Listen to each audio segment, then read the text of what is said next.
समुद्राच्या कुशीत उभा असलेला हा किल्ला काळाच्या लाटांवर आजही ताठ उभा आहे. इथे प्रत्येक दगड बोलतो, छत्रपतींच्या दूरदृष्टीची साक्ष देतो. लाटांवर उभा असलेला हा सिंह आधी शत्रूला थरकाप उडवतो. काळ बदलला, समुद्र बदलला, पण या किल्ल्याचा स्वाभिमान अजून तसाच आहे. इतिहासाने जिवंत. हा आहे सिंधुदुर्ग. नमस्कार मित्रांनो, माझं नाव प्रथमेश माने. मी तुमचं पुन्हा एकदा स्वागत करतो आजच्या काही व्हिडिओमध्ये. तर बघू शकता आत्ता आपण आहे मालवणमध्ये.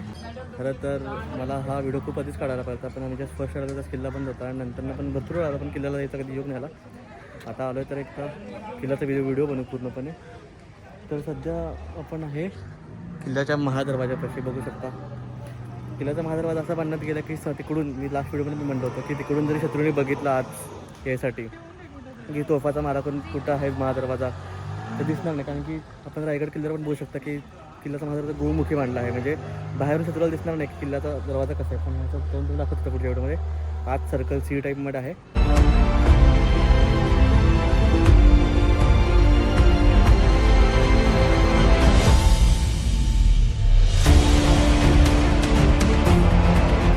तर आपण पहिला किल्ल्यानं संक्षिप्त इथं जाणून घेऊया. आधी कसं असायचं, आपली कोकण किनारपट्टी आधी सिद्धी, पोर्तुगीज, आणि डच, ब्रिटिशांकडे होती. तर आपल्या महाराजांना वाटलं की आपल्या लोकांचा भरपूर त्रास लागला आहे, तर त्यामुळे आपण स्वतःचा आर्मर बांधू. कारण की असं होतं की ज्याचा आर्मर त्याचा दर्या. आणि त्यांनी पहिला जंजिरा किल्ला घ्यायचा ताब्यात करायचा भरपूर प्रयत्न केला, पण त्या घेता आला नाही.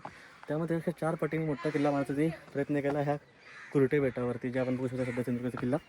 आणि त्याचा किल्ला बांधला देखील ह्या ठिकाणी महाराजांच्या हाताच्या आणि पायाच्या ठसेवरती, हाताचे काय ते बघितलं मला आठवत नाही आहे, काय दिसत नाही आहे तसं. हे पायाचा ठस आहे बहुतेक 100%. तर बघू शकता ह्या ठिकाणी महाराजांच्या हाताचे ठसे दिसतात. आणि तिकडं बघू शकता तुम्ही आत्ताच नवीन बांधलेलं छत्रपती शिवाजी महाराजांचं स्मारक. भारतातील सगळ्यात उंच मूर्ती देखील याला म्हणली जाते आणि तो राजकोट किल्ल्यावरती आहे. समोर दिसतं ते मालवण किनारपट्टी, मालवण जेटी पॉईंट तिथं दिसतंय. आणि हे दांडी बीचीकडं, इथून आधी हे चार बंद झाला आहे. बघू शकता तिकडं रॉक गार्डन पलीकडे, त्याच्या तिकडं चिवळा बीच दिसतात. ह्याला म्हणतात चिरा म्हणतात. इकडून आधी कसं असायचं, समजा शत्रू जर किल्ल्याच्या बुरुज तटबंदीपाशी आला तर इथून धनुष्यबाण आणि ॲरो मारायला किंवा वरून गरम तेल वाटायचे, ह्याला चिरा म्हणतात. आणि भरपूर आहे हे बांधकाम बघू शकता, त्यावेळी चुना वगैरे वापरून केलं आहे. आणि असे ह्या किल्ल्यावरती 26 असे बुरुज आहेत आणि टोटल किल्ला पसरला गेला आहे 48 एकरामध्ये. तर मित्रांनो, आता आपण आहे सध्या तटबंदीपाशीच आहे. तर तो समोर जो दिसतो तुम्हाला पलीकडे ते दांडी बीच, आणि तिकडच्या पलीकडे आहे वायरी भूतनाथ बीच तिथेच. तर तिकडं मोर्याचा धोंडा म्हणून एक जागा आहे, तिथं छत्रपती शिवाजी महाराजांनी 25 नोव्हेंबर 1664 रोजी ह्या किल्ल्याचं भूमिपूजन केलं होतं. आणि त्याचं जे दगड आहे तिथं गणपतीचं एक शिल्प देखील आहे. आणि त्यानंतर ज्या महाराज आग्र्याला गेले त्यांची औरंगजेबाने गृहकैद केली होती, त्या देखील ह्या किल्ल्याचे इंजिनियर हिरोजी इंदुलकर त्यांनीच हा किल्ला बांधण्याचा चालू ठेवला, म्हणजे कंटिन्यू ठेवला की बंद नाही केला. कारण की महाराजांचं स्वप्न होतं किल्ला बांधणं. आणि ज्या शिवाजी महाराज आले आपल्या महाराष्ट्रात परत, तर त्यावेळेस त्यांना किल्ला डायरेक्ट केला. किती 3 वर्ष काम चालू होतं किल्ल्याचं. 64-65-67 रोजी बहुतेक मार्च काहीतरी महिन्यात, तारीख आठवत नाही मला, 1667ला हा किल्ला पूर्ण झाला. आणि इथं आज महाराजांचं एक मंदिर देखील आहे. आणि हा किल्ला 48 एकरामध्ये बांधला आहे. कुरटे नावाचं इथे एक बेट होतं, त्याच्यावर तिथे किल्ला बांधला गेला आहे. आणि इथं भरपूर असं स्ट्रक्चर आहेत की तिथे राणीचं बीच म्हणणे आहे, हातभवानी मंदिर आहे, एक शंकर महादेवचं मंदिर आहे. आणि असं देखील म्हणलं जातं की शंकर महादेवच्या मंदिरापासून एक भुयारी वाट आहे, ती जाऊन पार 18 रोडला तिथे एक ठिकाण तिथं निघते, म्हणजे एवढी भुयारी वाट आहे. तर एक व्हिडिओमध्ये बघितलं होतं यूट्यूबवर, मला आठवत नाही. आणि ह्या किल्ल्याला टोटल 26 बुरुज आहेत टोटल पूर्णपणे. तर त्यावेळी कसं होतं, मुरुड जंजिरा हा सिद्धीच्या ताब्यात होता आणि तो किल्ला आपल्या महाराजांना जिंकता आला नाही. आणि खरंच ते मराठीचं दुर्दैव की तो किल्ला काही जिंकता आला नाही. आणि त्यामुळे महाराजांनी ठरवलं की सिंधुदुर्गावरती आपण एक किल्ला बांधू. सिंधुदुर्गाच्या ह्या बेटावरती, किल्ला नावाचा एक, तर हा किल्ला बांधण्यात आला. आणि जंजिरापेक्षा 4 पटीने हा किल्ला मोठा आहे. आणि बघू शकता ह्याचा विशाल आवाढव्य भरपूर. आणि ही नगरी, हा जिल्हाच किल्ल्याच्या नावानं ओळखला जातं. तर आपण आता पुढं जाऊया, भरपूर झाला इथं वेळ.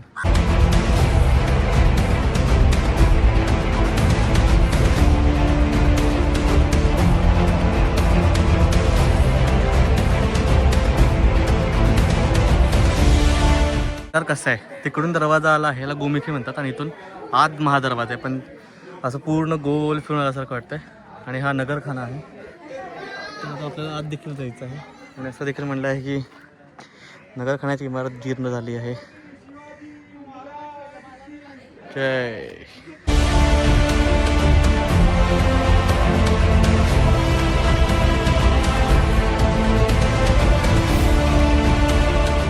मित्रांनो, आत्ता आपण आहे नगरखानाच्या इमारतीमध्ये. इथं बघू शकता नगरखाना म्हणजे काय, ज्या महाराज किंवा राणे यायचे किंवा कुठं सरदार होते त्याचे तर नगर वाजवायचे, नगारे वाजवायचे.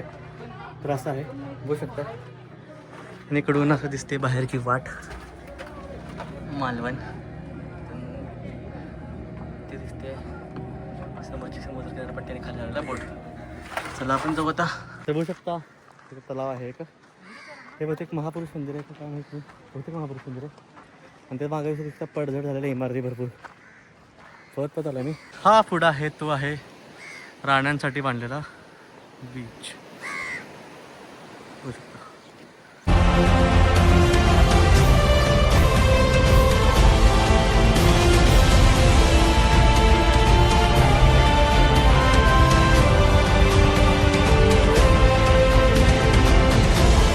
हे आहे महापुरुष मंदिर. खरं किल्ल्याचे कितीतरी भाग आपण आधी बघितलेच नाहीत, फक्त आपण महाराजांचं मंदिर बघून पुढे जातो भवानी मंदिरकडे. पण हे देखील मी आज एक्सप्लोर करतोय. दर्शन घेऊ, जाऊ पुढे आता.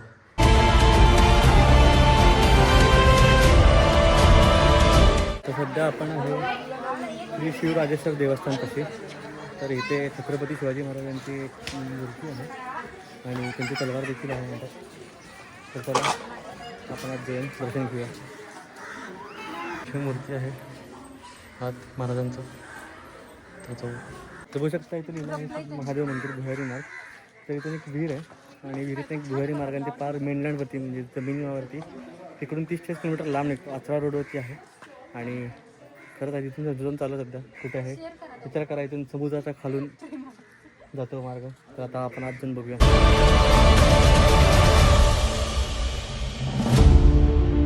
बघू शकता हे जे आहे ते मशालीचे स्टँड आणि कुठं असे पायऱ्या त्याच्या टाईपला.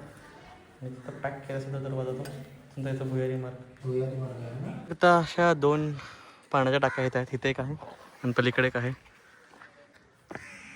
इथे एक आहे सेम तशीच पाण्याच्या टाकं.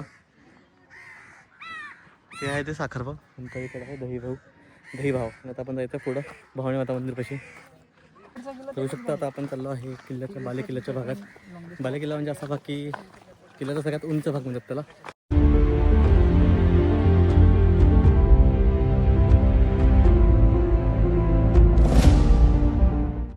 मित्रांनो पुढे जाऊ शकतो ते आहे तारकर्ली समुद्र किनारा आणि इथे डोंगर दिसतोय चिट्टी एअरपोर्ट.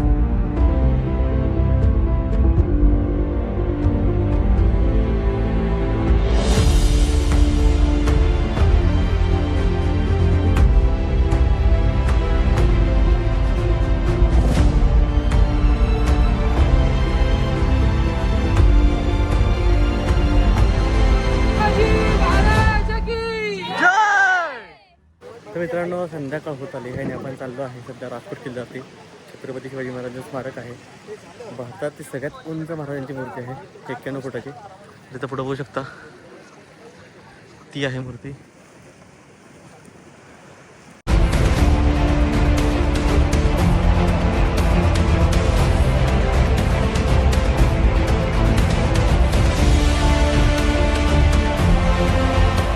बघू शकता किती आवाढव्य मूर्ती आहे.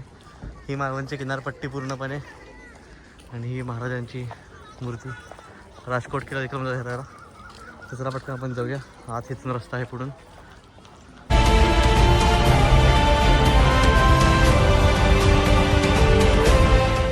बघू शकता माझ्या मागे आहे छत्रपती शिवाजी महाराजांची मूर्ती. फायनली आलो मी. लास्ट त्यांच्या स्मृतीमध्ये त्याच पण विचार करता की यावं पण त्यावेळी देखील येता नाही. नवीन मूर्ती बनली त्यावेळी आलं फायनली. छत्रपती शिवाजी महाराजची जय. तर सहल आले छोट्या मुलांची बघू शकता.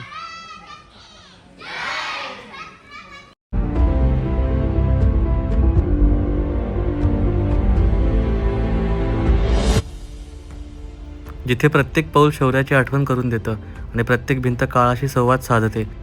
आज आपण इथून निघतो पण छत्रपतींची छाप मनावर करून. शिवलंका सिंधुदुर्ग, इतिहास जो अजूनही जिवंत आहे.